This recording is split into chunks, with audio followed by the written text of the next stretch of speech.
O sistema urinário é um dos sistemas que compõem o nosso corpo. O seu funcionamento permite que o nosso corpo tenha um bom desempenho para realizar suas funções do dia a dia. Ele é composto pelos rins, uréter, a bexiga e a uretra, e suas principais funções são realizar filtragem do sangue e realizar também a produção, armazenamento e a eliminação da urina. A primeira função dos rins é a filtragem do sangue. Através dessa filtragem, ele vai realizar o processo de formação da urina. O que significa? Nós vamos ter as artérias renais que vão adentrar nos rins e através da entrada dessas artérias o sangue vai passar pelo rim e vai ser filtrado. E através dessa filtragem vamos ter a formação de urina. O rim também é responsável por reabsorver eletrólitos importantes, moléculas orgânicas, vitaminas e a água do filtrado. O que significa? Quando o sangue passa pelo rim, ele vai analisar aquilo que é bom para o nosso organismo para poder ficar e ele vai reabsorver. Então, ele faz a formação de urina e também faz a reabsorção de nutrientes e moléculas que sejam importantes para o funcionamento do nosso organismo.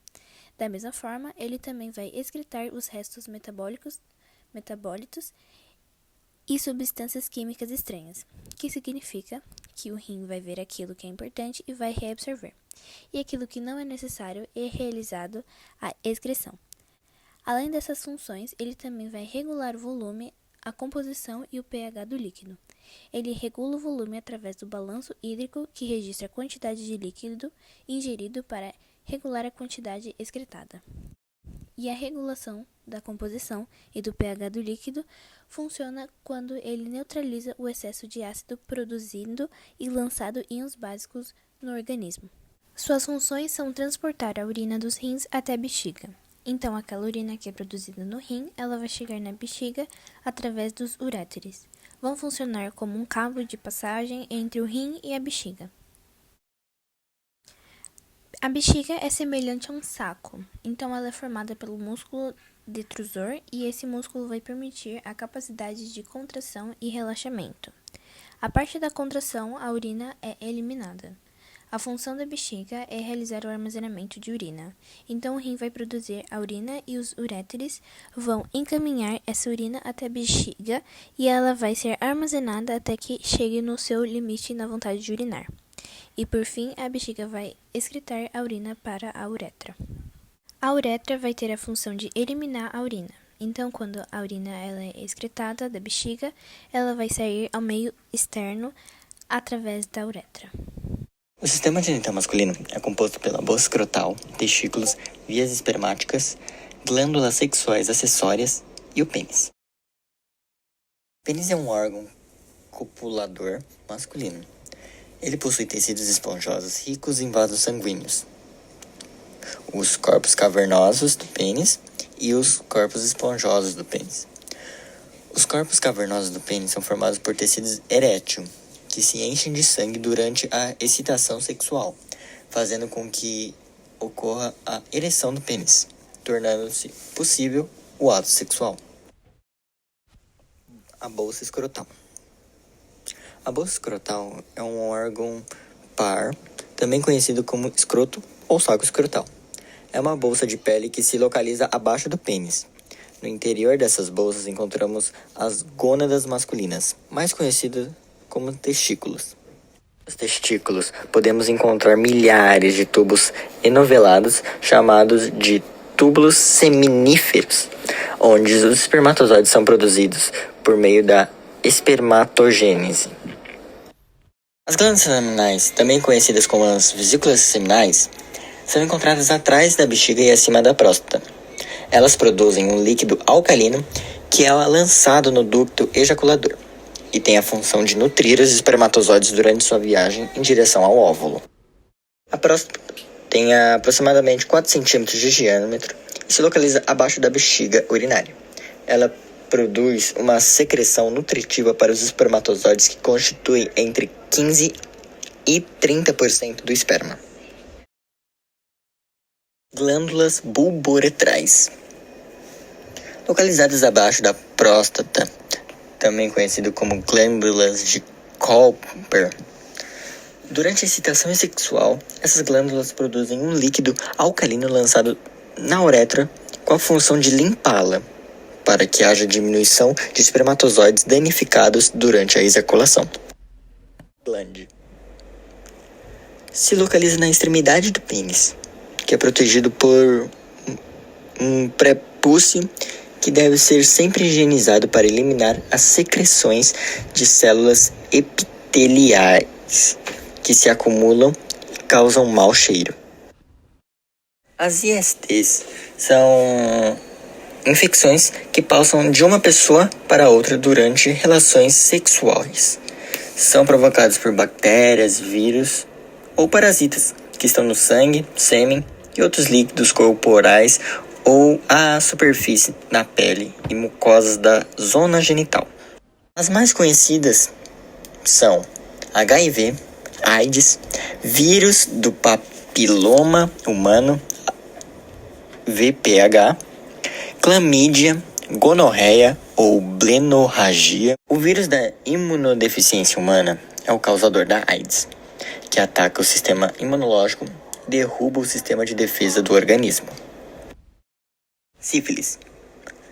Transmitida pela bactéria Treponema pallidum, a infecção apresenta diferentes estágios, do primário ao terciário, e tem maior potencial de infecção nas duas primeiras fases, que costumam ocorrer até 40 dias após o contágio. É transmitida por relação sexual ou pode ser passada da gestante para o bebê. O papilomavírus humano existe com mais de 200 variações e se manifesta por meio de formações verrugosas, que podem aparecer no pênis, vulva, vagina, ânus, colo do útero, boca ou garganta. Gonorreia. A doença é causada pela bactéria Neisseria gonorrhoeae, que infecta, sobretudo, a uretra.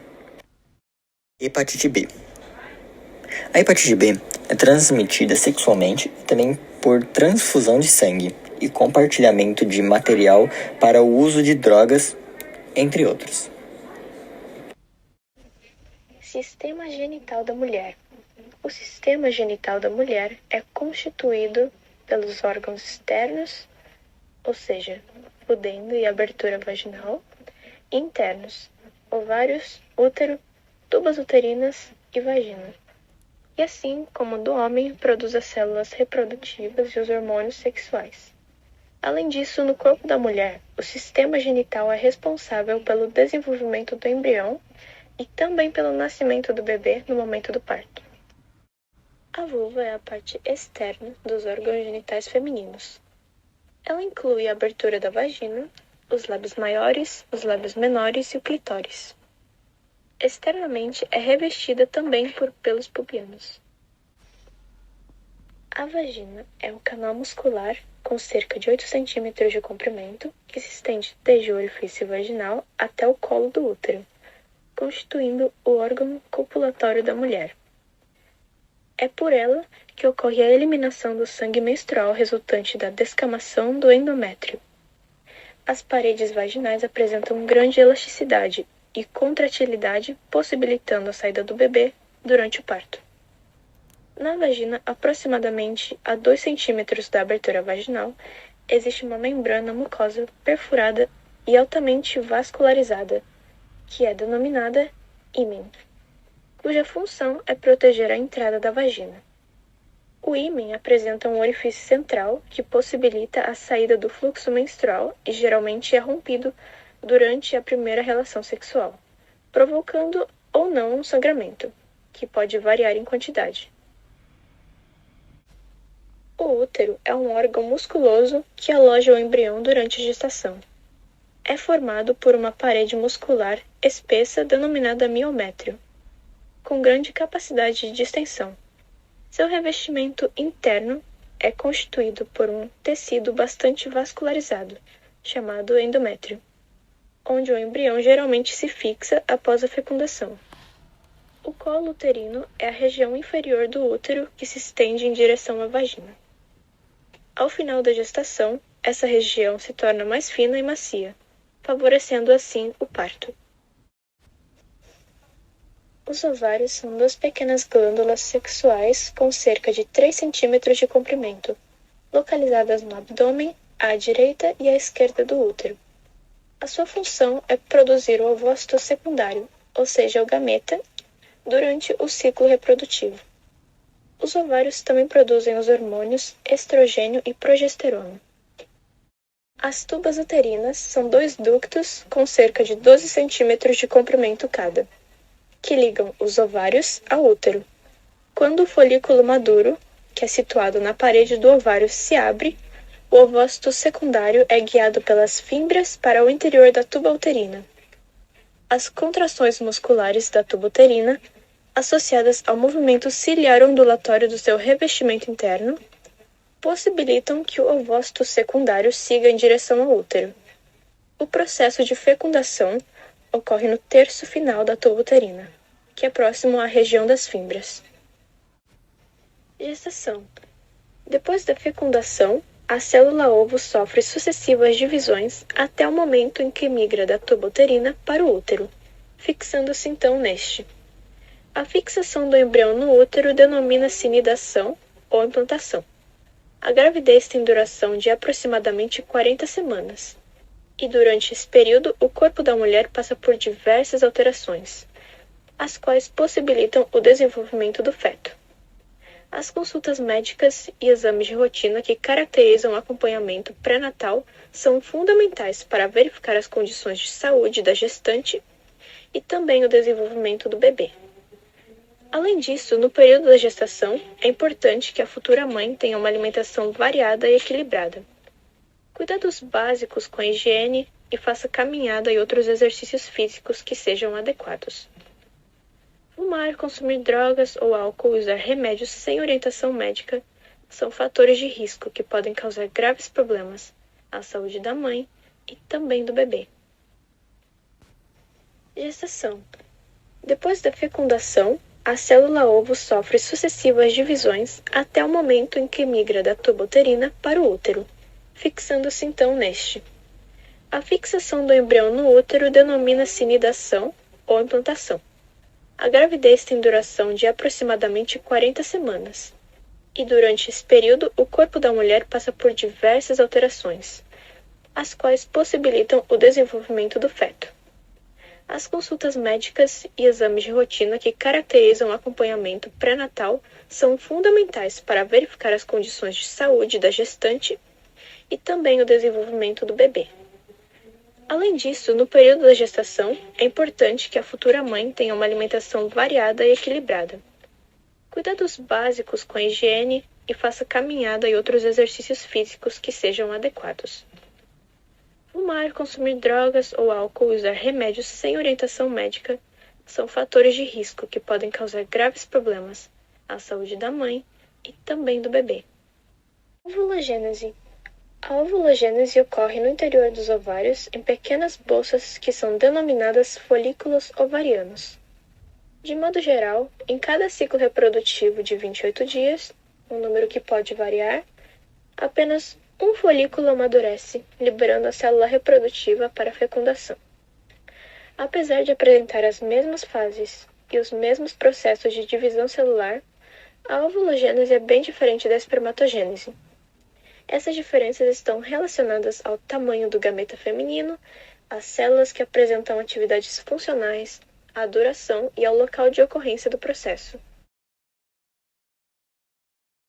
A ovulogênese também está relacionada ao ciclo reprodutivo da mulher, que se caracteriza por um conjunto de alterações que ocorrem no sistema genital periodicamente, em média a cada 28 dias. Durante esse período, há uma intensa oscilação entre hormônios hipofissários e ovarianos.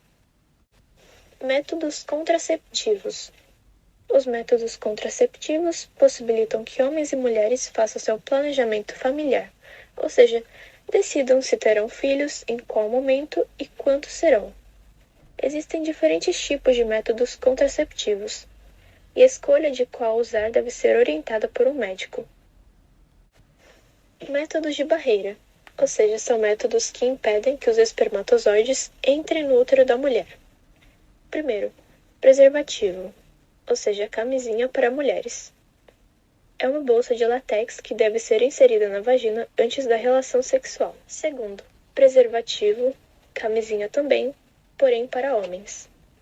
Envoltório de látex que deve ser colocado no pênis ereto, impedindo que o sêmen seja liberado dentro do corpo da mulher. Terceiro, diafragma. É um anel de látex que deve ser colocado com o espermicida na entrada do útero até 6 horas antes da relação sexual e retirado de 6 a 24 horas depois. O diafragma é produzido sob prescrição médica para cada mulher especificamente e não protege os parceiros sexuais de infecções sexualmente transmissíveis, pois não evita o contato entre a vagina e o pênis. Quarto, dispositivo intrauterino de cobre. É uma estrutura que é inserida no útero com propriedades espermicidas, ou seja, que destroem os espermatozoides. O sistema endócrino é um sistema do nosso corpo formado por glândulas endócrinas que trabalham em conjunto com o sistema nervoso na coordenação do nosso corpo. Hipotálamo, um grupo de células nervosas localizado na base do encéfalo, faz a integração entre o sistema nervoso e o sistema endócrino. As glândulas endócrinas estão localizadas em diferentes partes do corpo: hipófise, tireoide e paratireoide, timo, suprarrenais, pâncreas e glândulas sexuais. Hipófise. A hipófise fica localizada no centro da cabeça, logo abaixo do cérebro, e ela produz diversos tipos de hormônio, entre eles o hormônio do crescimento, e ela é considerada a glândula mestra, pois estimula o funcionamento de outras glândulas do nosso corpo.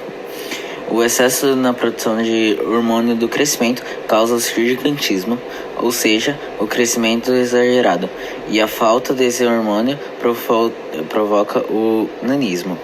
A hipófise produz também o hormônio antidiurético, ADH, que permite ao corpo economizar água durante a formação da urina.